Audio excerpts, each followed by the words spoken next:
Good morning. I'd like to call to order the Committee on Housing public hearing for Wednesday, March 13th. It is 10 a.m. Just a note for testimony, we'll try and keep our testimony limited to 2 minutes. If you're on Zoom, please no copyrighted background images, and for everybody, no profanity, please. But I think we got a mellow crowd, so with that, we will jump right in. First item on the agenda is SB 1170 SD2 relating to affordable housing credits. Vice Chair for the testimony. Dean Minikani, HHFTC, with comments. Morning, Chair, Vice Chair, Dean Minikami, Secretary of HHFTC, standing on our testimony offering comments. Thank you. DHHL in support. Mary Alice Evans, Office of Planning and Sustainable Development, with comments. Good morning, Chair, Vice Chair. This is Katia Balasiano with the Office of Planning and Sustainable Development. We have some comments and concerns associated with this bill. Thank you. Thank you very much. Lindsay Garcia, Hawaii Realtors, in support. Thank you, stand in support. Thank you. Evan Oye, Nayapoi, in support.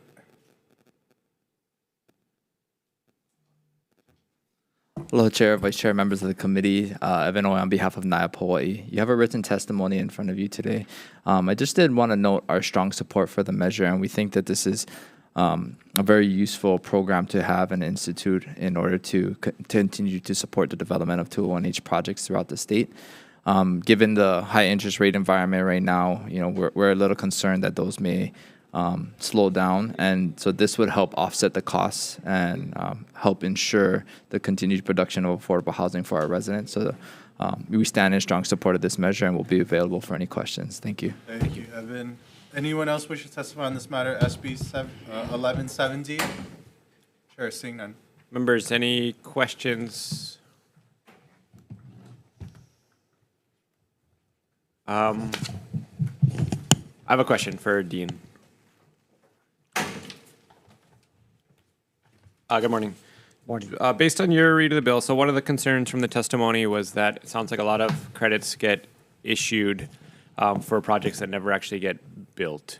Do you see any issue with clarifying that the credits only get issued when the certificate of occupancy is issued, or as a way around ensuring that the units are actually built? I don't see an issue with that. I think the intent of the bill, though, was to use the credits as a way to provide financing for projects. But I guess in this case, the credits would be issued after construction, which could be used to finance future projects. So from our perspective, we don't have an issue with it, but it does affect, I think, the purpose of the bill, which was to aid financing of projects using the credits. Okay, thank you. And a question for Katia.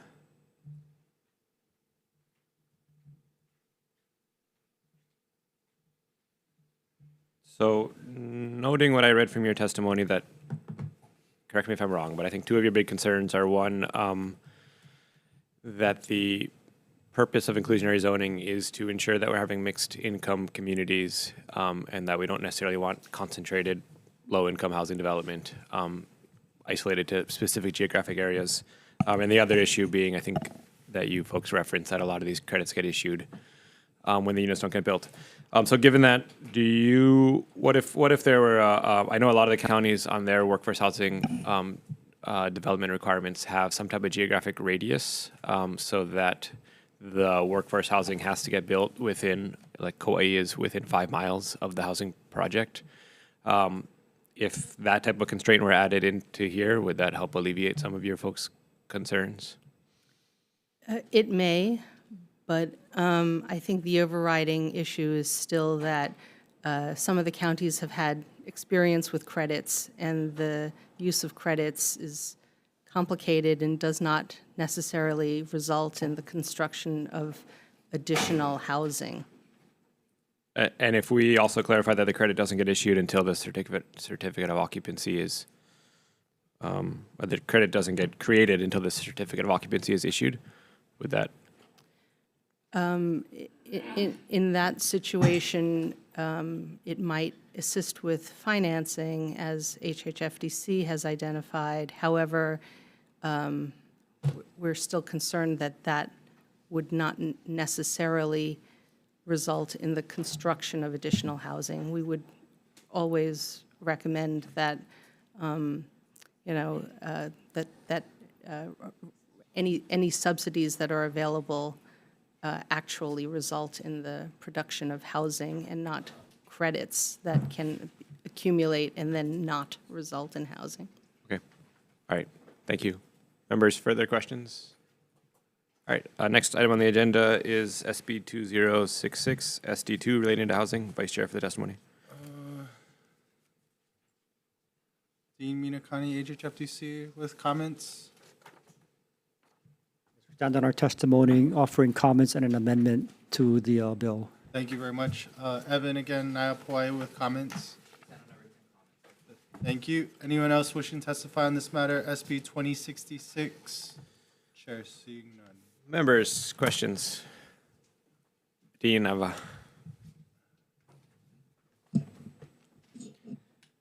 So we had this House bill last a month ago and deferred it because we were unclear on the intent. Could you clarify, to the best of your knowledge, what you think the intent here with these parallel pathways are? Yes, we did work with the introducer to propose language to clarify the intent. What this bill would do is offer an alternative to the 201H38 process whereby projects can receive waivers from fees and zoning waivers. And under this alternative, projects would still have to be affordably priced, primarily affordably priced, so 50% plus one unit must have affordable restrictions, but the buyers would not be required to meet a certain AMI. They could be purchased by any qualified resident. Qualified resident means basically anyone who lives in Hawaii and does not have a majority interest in property. So that was the intention of the bill, and that's what our amendment does, is try to clarify that that's the purpose. So the 50% plus one could be these moderate income buyers who are not. Yes. And do you folks support the intent of the measure? We support it. I note that in the early 2000s, for about 10 years, the city did have a similar, they lifted the restriction on who could purchase the units because at the time the real estate market wasn't doing well and there wasn't enough demand by qualified buyers. So for about a 10-year period, the city did do something similar to what this measure does. And was it successful? Yes, it was. Okay. Members, further questions? All right. Seeing none, next item on the agenda, SB 2133, relating to housing. OPSD in support. Okay, thank you. HHFDC in support. Thank you. Thanks, Dean. DHHL in support. Evan Nayapoi in support. Thank you. Anyone else wishing to testify on this matter? SB 2133. Chair seeing none. Members, any questions? All right, seeing none. Next item, SB 2337, SD2, related to housing. Vice Chair for the testimony. Okay, one more time. OPSD in support. In support. Okay, Dean Minakani, HHWC, one more time in support. Denise Iseri Matsubara, Office of Housing in support. Aloha, good morning, Chair, Vice Chair, members of the committee. Denise Iseri Matsubara, Office of Housing, City and County of Honolulu. We stand in strong support to give the counties this ability to develop mixed use when they do housing. I do have one request, and this is on behalf of both me and I talked to Hawaii County. We're in favor of this. Could we please amend this measure to remove the sunset date? There's a 4-year sunset date. Bonds are 20 years, 25 years. It's not going to really help us, so we would really appreciate consideration in removing that sunset date. Thank you very much for the opportunity. Thank you.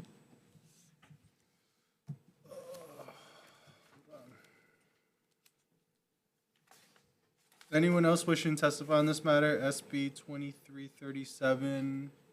Seeing none, Chair. All right, members, any questions? Seeing none, next item, SB 3332, SD2, relating to eviction mediation. Okay, Attorney General's office on Zoom or in person?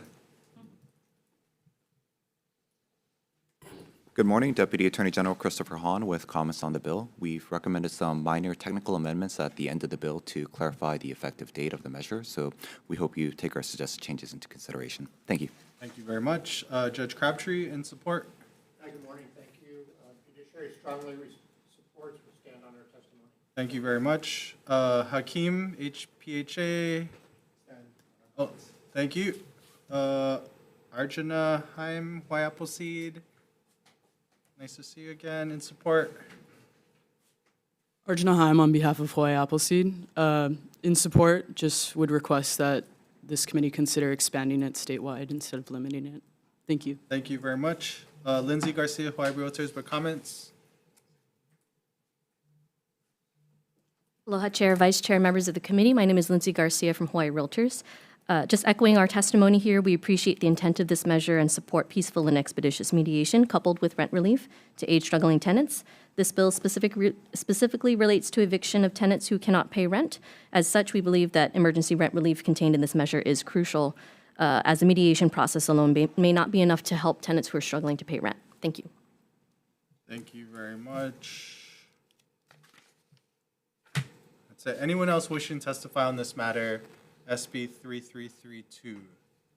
Chair, seeing none. Members, any questions? Seeing none. Next item, SB 3121, relating to the Hawaii Public Housing Authority.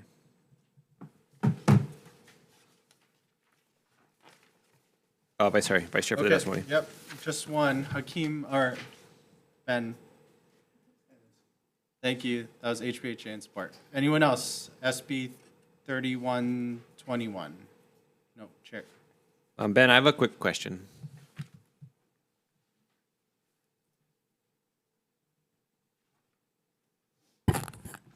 Morning, Chair, Vice Chair, members.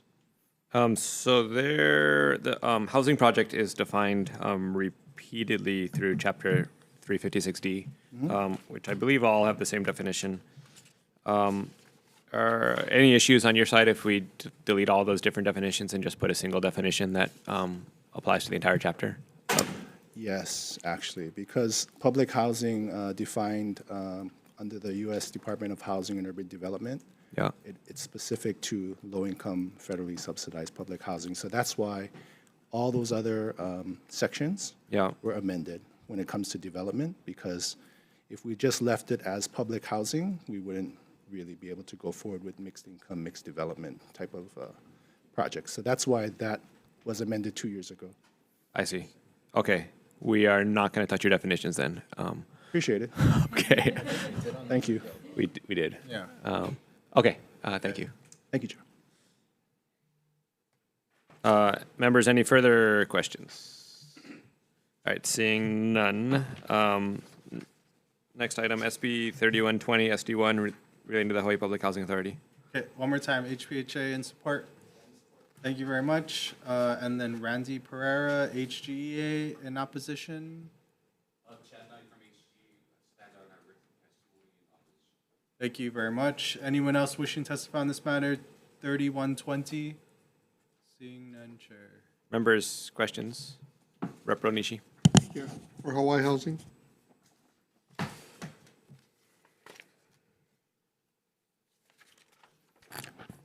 Morning, Rep. Onishi. Good morning, thanks for being here, Ben.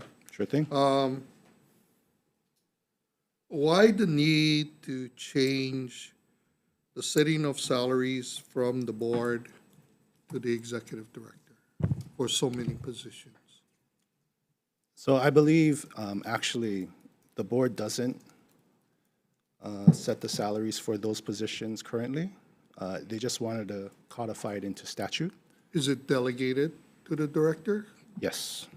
They So- all, sorry, go ahead, Oh, sir. no. No, they set the salaries for the director and the executive assistant. Okay, but they've delegated the responsibility because it's in statute.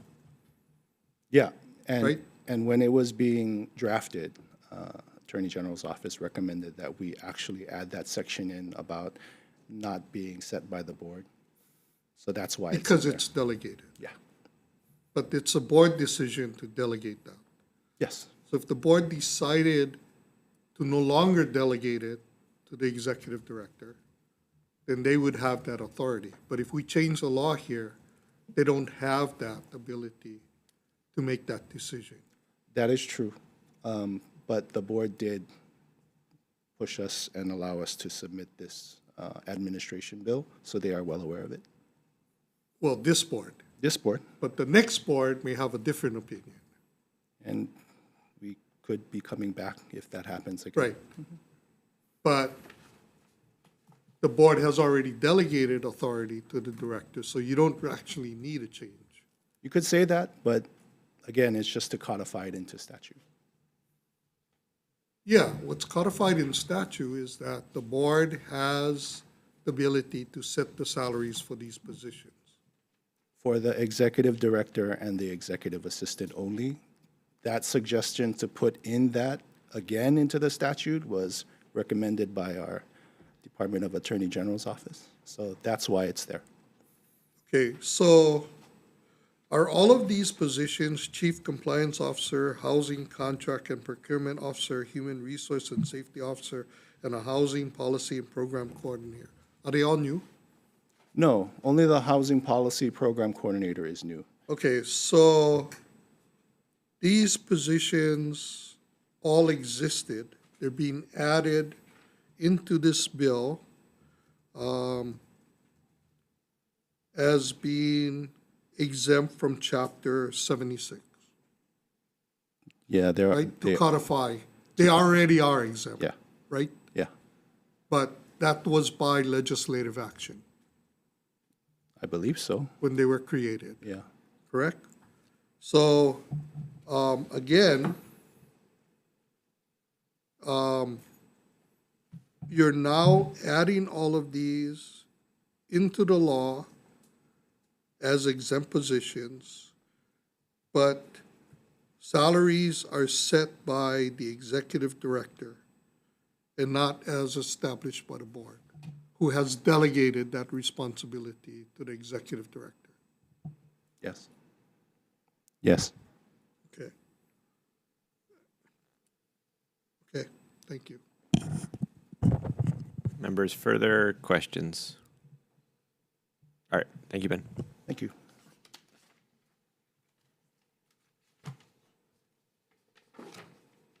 Next item on the agenda is SB 2044 SD2 relating to the controlling interest transfer tax. Vice Chair for the testimony. OPSD in support? In support. Thank you. DLNR in support? DLNR in support with comments and a proposed amendment. Thank you. DOTAX with comments? Thank you very much. Tom Yamachika, Tax Foundation of Hawaii with comments on Zoom? Not present. Not present. Lindsay Garcia, Hawaii Realtors in opposition? Aloha, Ken Chair, Vice Chair, and members of the committee. Lindsay Garcia from Hawaii Realtors. So we're in opposition to this bill. We understand where the intent is coming from, but would like to point out that unlike real property transactions, controlling interest transfers are not required to be filed with the Bureau of Conveyances.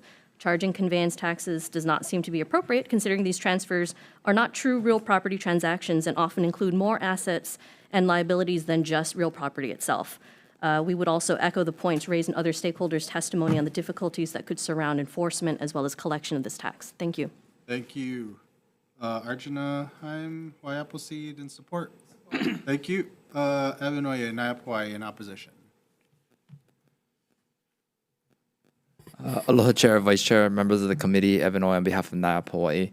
We stand respectfully in opposition to this measure. Just wanted to note some of our concerns with the ambiguity surrounding the controlling interest taxation and when that would apply and how it would be enforced and collected. Also, too, we wanted to note that this may have some impact on special purpose entities which are utilized to develop affordable housing and other projects because they use it to finance smaller holdings typically. And that's just to allow for better management. So, just wanted to note that concern as well within our opposition, and we'll be available for any questions for the committee. Thank you. Thank you very much. Anyone else wishing to testify on this matter? SB 2044? Chair seeing none. Members, any questions? Representative Onishi. For the Hawaii Realtors, Lindsay?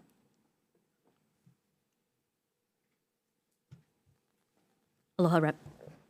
Hi, thanks for being here. So you said that when controlling interest in a property is transferred, there is no requirement to go through the Bureau of Conveyances? This is my understanding, though it may be best for the department to speak to this, because there is no actual real property transaction that's happening, right? It's just the change of who is in control of a particular asset. What happens when the transfer involves a change in the value? Change in the value. I'm not exactly sure. So when a property gets transferred from one entity to another in the controlling interest, sometimes the value gets escalated because of the current market situation. Yes. So that does not have to be recorded? My understanding is that it would not be recorded just because it's a different type of transaction that's occurring. It's not actually someone buying and selling property. You're just changing who owns the entity. And so there would be no recording with this is my understanding, there'd be no recording with the Bureau of Conveyances. Instead, there would be, I believe it's a change in just the business regulation department would just notate who now is in charge of this particular entity. And also, in addition, when it comes to these types of entities, it could be more than just real property that's involved, right? It's an entire business that we're talking about here that's being handed over from one entity to another. So the business will not be limited to just real property. So it's actually much more complicated than I think the intent of the bill is meaning to get to. So if you and I owned a piece of property, and you had controlling interests, and we decided that I now would have controlling interests, there is no transaction there? I mean, it would seem like I now have controlling interest over you, and I then see. can do whatever I want with that property. Right. So I think the confusion here is that this is what you're describing sounds more like a traditional real estate property transaction. What we're talking about here is that a business is like the officers are changing, or not the officers, but who owns this business is changing hands. And so this is a recording of like who owns the business as opposed to a buying and selling of property. So within the business could include real property, but it also includes other things, including other assets, as well as other liabilities. So it's actually kind of difficult here to parse out exactly what the value of the real property is versus the other assets and liabilities that could be involved in this entire business that's changing hands. Does that help clear things up for you, Rep? Well, I mean, I still see that as a transaction, though, even if you're changing. I mean, if it's within a corporation and it's the corporation that owns the property, not the individuals, Yes. right? Yeah, it's the So- entire business entity would own, or a Right. business entity owning. Right. But in the case where there are individuals or different companies and that controlling interest transfers, I would think that is a property exchange. I believe I can get back to you. Well, I mean, this is in Yeah. regards to controlling interest. I'm Right, not right. saying that, like we're eliminating you from our ownership. It's just now I get to control it and not you. You know, and in the case of, say, a corporation and their officers and directors change, I mean, that's not a transfer of that property. The corporation still owns that property. Right? So the controlling interest is still the corporation. Yes, and And in our case, though, it's two different individuals. Or in the case where you own the company, I own a company, and we decide to change who controls the interest of that property, to me, that's a transaction. I see what you're saying, Representative. I think what's good to highlight from this is that it's actually, I understand what you're saying, but there's also, it's much broader than that, what this bill would encompass. It really is just two businesses deciding to transfer controlling interests between each other. And so it's not a true real property transaction. But I understand what you're saying.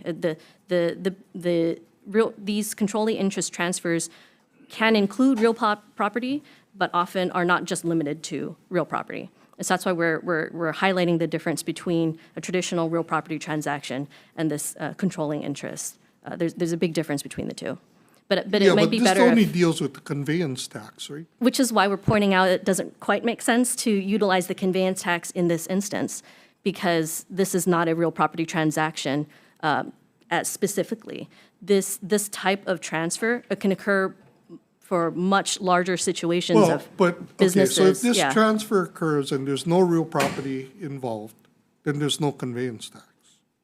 I would assume so, but that would be incumbent upon perhaps Doe Tax or some others would be able to speak to some of the difficulties that may arise from trying to figure out exactly how to apply the conveyance tax in all of these situations. Because you're right in that what the bill is trying to get to is the real property aspect of it, but what we're trying to say is that these types of transfers will have more than real property involved and can be very complicated.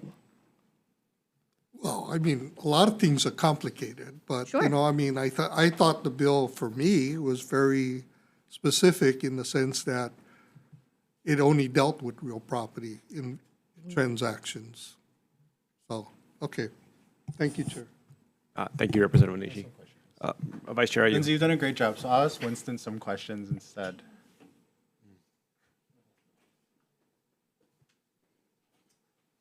So I guess for Doe, I know the Bureau is not here, nor DCCA, but as far as when a real property transfer does occur, does the conveyance tax certificate get submitted to your office or the Bureau before recordation of the conveyance? It's processed by the Bureau. So the Bureau of Conveyance tax is the agency tasked with the forms as well as the administration of the conveyance tax.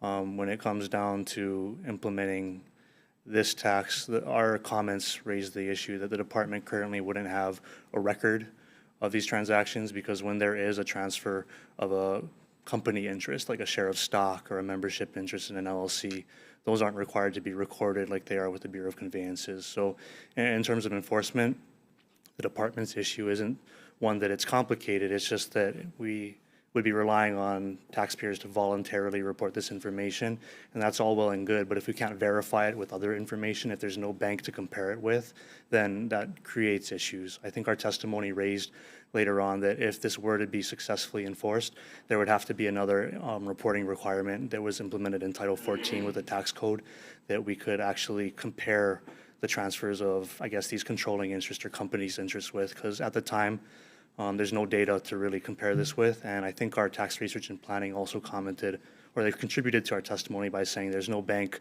we can't provide a revenue estimate at this time because we don't even have a database of how many transfers take place within a year.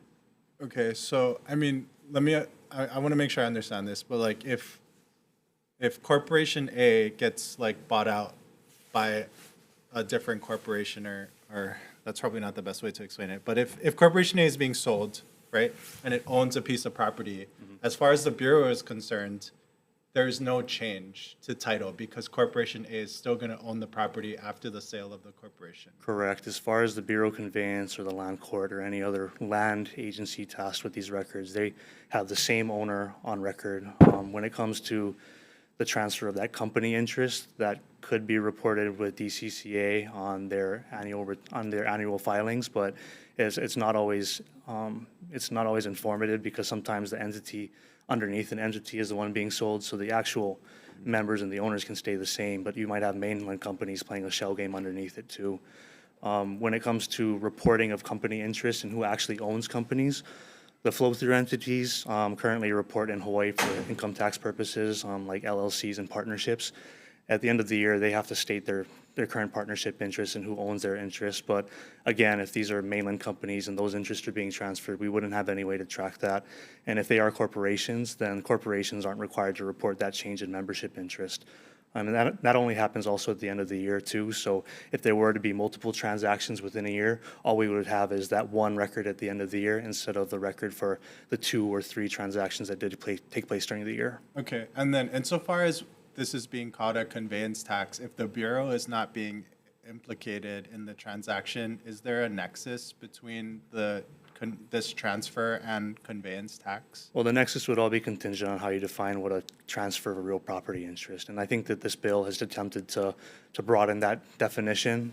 As far as the nexus goes, my understanding is like the conveyance tax was, created because there was conveyancing at the Bureau of Conveyances. right? So if the Bureau is not being implicated because there's no change of title, then is there a nexus between the conveyance tax and what's being discussed in the bill? So for tax purposes, nexus addresses basically the state or the agency's authority under law to implement this.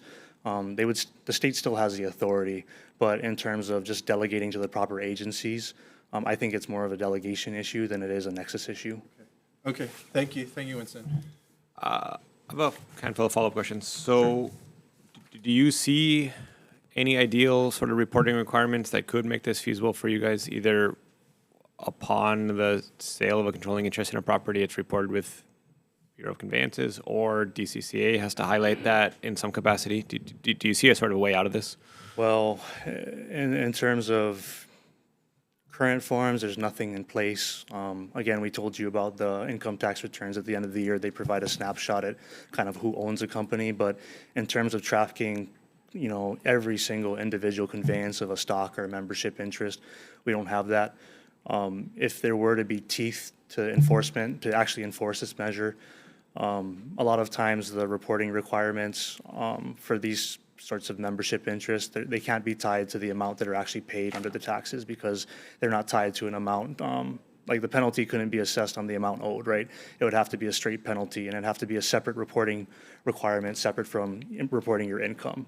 Because if you're just reporting income, then you're not going to be going down to ownership changes. But if you're talking about a transaction, there's no basis, there's no amount of money that's really tied to that where you can tax it, and there's no penalty to be enforced. So it'd have to be a separate penalty, a totally separate sort of reporting scheme, an amendment to Title 14, which would fall within the department's, I guess, authority to enforce that. But it would be a brand new reporting requirement with new forms and separate from the income tax returns currently being filed.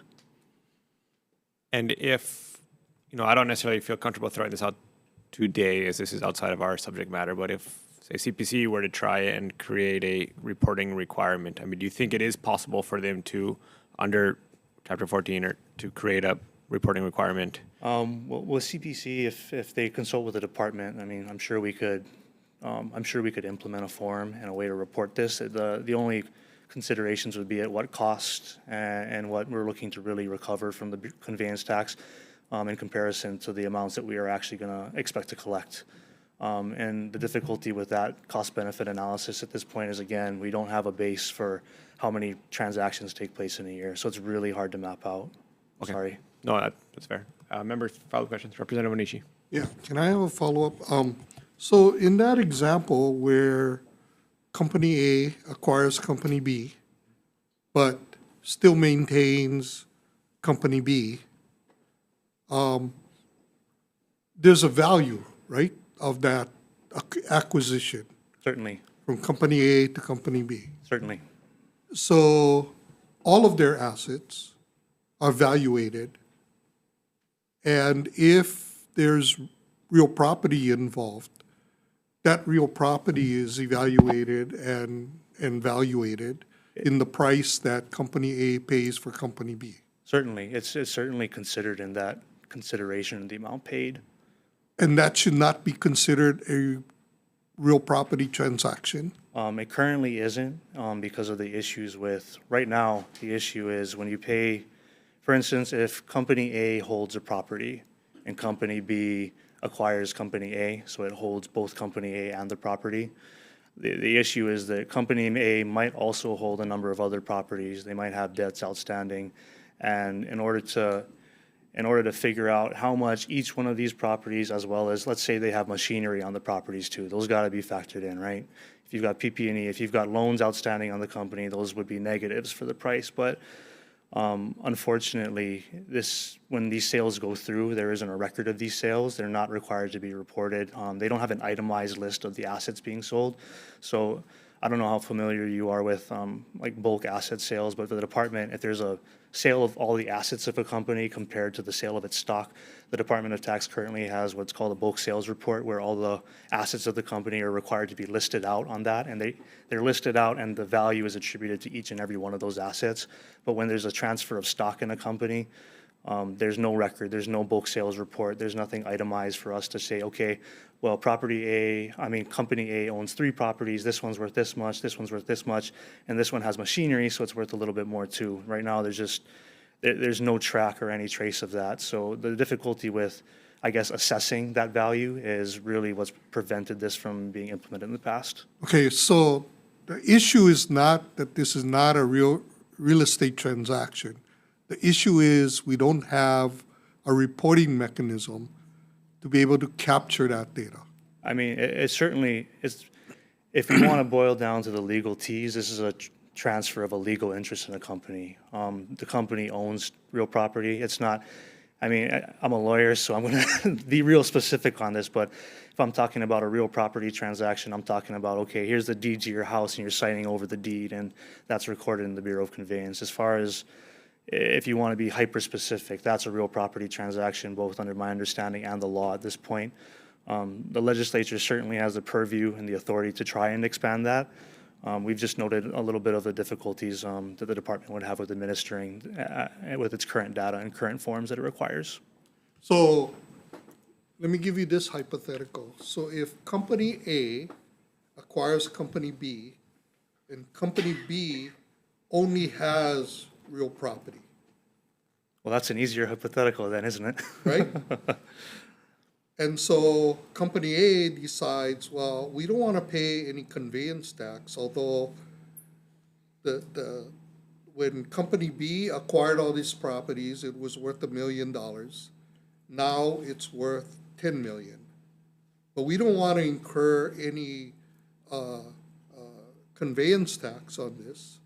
So therefore, we're going to ask to buy the name of company B, because that's the Hawaii state loophole. And I mean, and isn't this what we're trying to alleviate? that's certainly what this law is trying to alleviate. Okay. So it is a reporting issue. It's not the fact that this may not be a real estate transaction. I'm going to stop on the real estate transaction because I think just being specific, this is a way to transfer interest in real properties, but though not in the technical sense that you're transferring a deed. But if you want to have a different person owning it, then sure. But I think for the department's purposes, we recognize that an entity, even if it has different ownership, it's the same person, quote unquote, under law. Because that entity is recognized as a singular person, then that's I guess the obligation that we're obligated to follow that legal recognition. Okay. Thank you, Chair. Thank you. Members, further questions? All right. Seeing none, we will recess briefly for decision making.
Reconvening for decision-making for our public hearing for Committee on Housing. It's Wednesday at 10 a.m.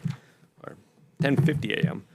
All right, on the first item on the agenda, SB 1170 SD2, my recommendation is to move this with a defective date and hopefully to mostly alleviate some of the concerns that we heard from the counties about wanting to make sure that we have mixed income communities.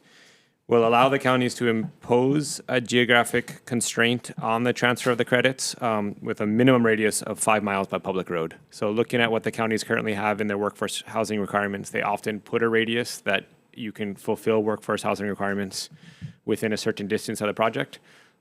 So we will set a minimum radius there of 5 miles, hopefully as a compromise with the counties. And then also clarify that the credits shall be issued when the certificate of occupancy is issued. Members, any questions or comments? All right, seeing none, Vice Chair for the vote. Members voting on SB 1170, Chair's recommendation is to pass with amendments. Chair and Vice Chair vote aye. Representative Keela is excused. Representative Kitagawa. Aye.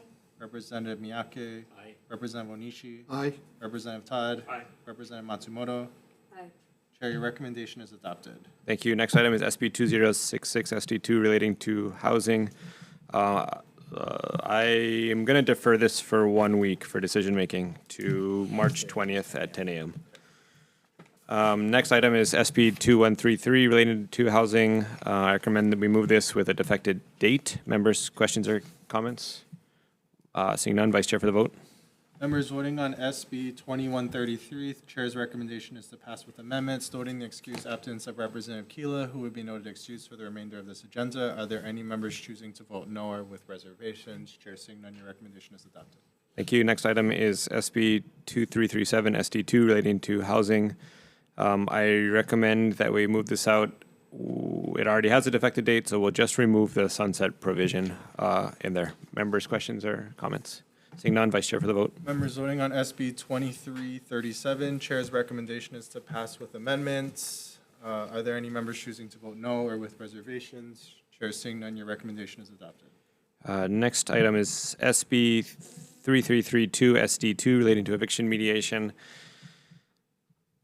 So this bill is a little bit complicated, right? In that, from my understanding, the intention is when the emergency proclamation ends, it would set up a mediation program, a rental relief program, and a tiered repayment program only for counties affected by wildfires. We already have a mediation program bill moving through, which applies statewide.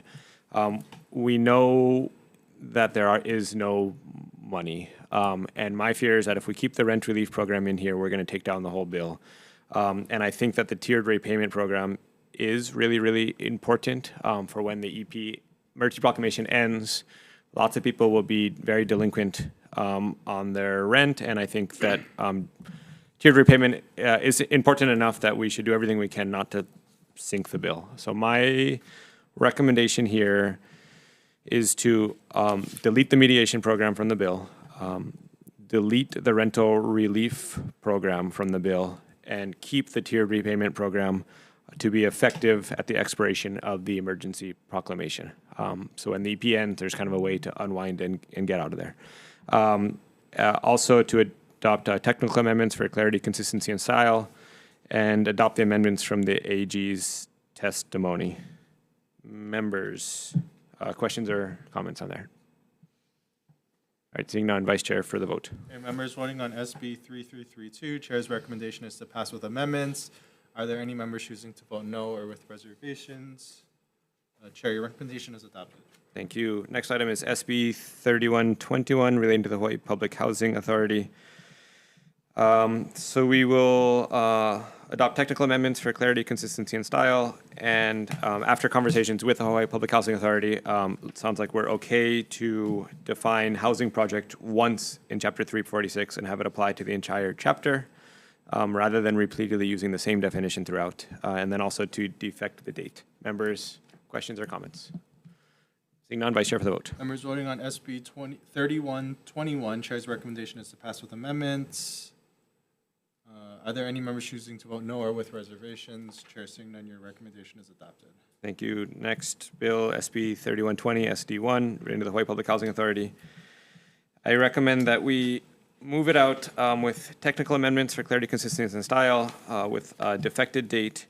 And then noting the concerns of Representative Onishi, I think we should add some language in there that says grants the executive director authority to set salaries, but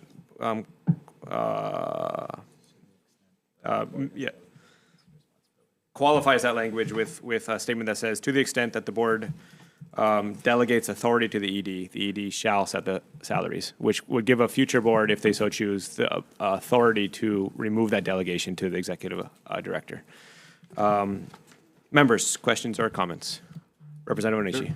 Yeah, I still have some concerns in regards to these exempt positions. It had been the policy of previous legislatures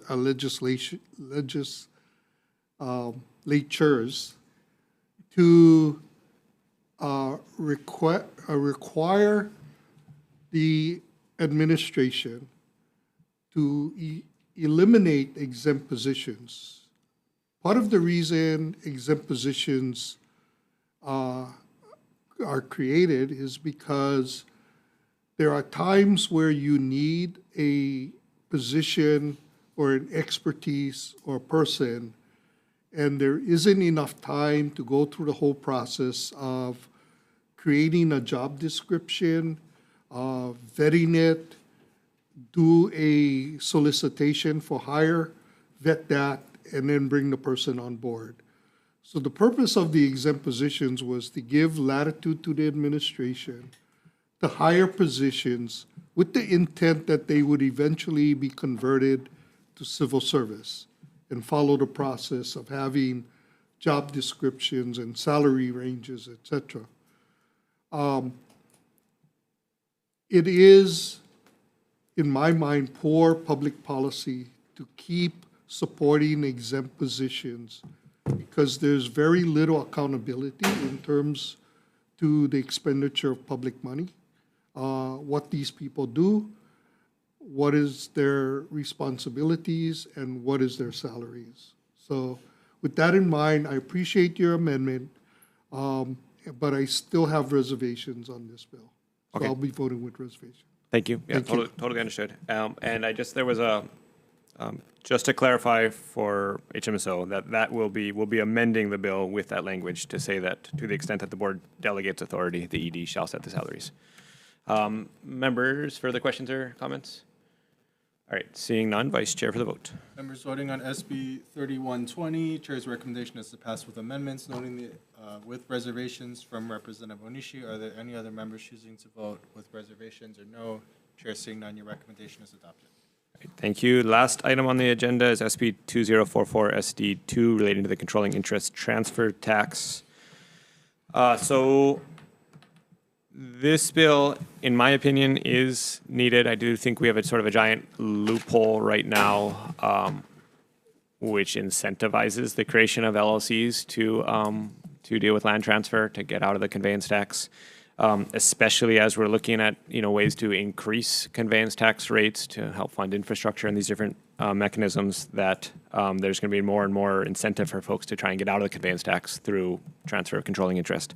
So I conceptually and philosophically, I think this bill is needed, but I do want to note the concerns of DOTAX, that it does seem like there is a major issue in trying to implement this, and that there is no reporting requirement right now.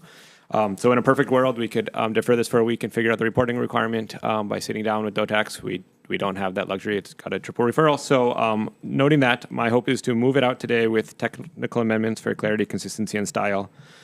To clarify the Section 7, which deals with the allocation of the funding, to use the same language from HB 2364 HD2, which set up an allocation structure for the conveyance tax. So just to copy that allocation structure.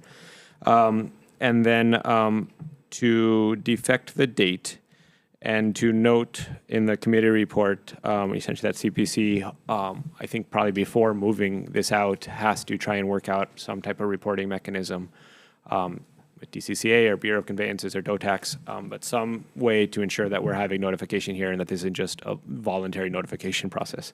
That said, members, questions or comments? Yeah, Chair, I just have some concerns over the issues that were raised by the Hawaii Realtors, that a lot of these transactions aren't solely land transactions, and that it encompasses vehicles and goodwill and everything else. It makes the transaction very complicated, because when you value a business, you're not valuing it based on like the individual components of that business. You're valuing the entire thing, and it just gets very messy in the transfer. And I have issues with the nexus of the conveyance tax. So I'm going to be voting with reservations on this bill. Thank you. Yep, thank you, Vice Chair. Are you members further questions or comments? All right. Okay. Thank you, Representative Matsumoto. All right, Vice Chair for the vote. Members voting on SB 2044, Chair's recommendation is to pass with amendments, noting the reservations of Rep. IU and Rep. Matsumoto. Are there any other members choosing to vote no or with reservations? Representative Miyake with reservations. Chair, your recommendation is adopted. All right, thank you all. Seeing no further business and hearing no objections, this public hearing is now adjourned.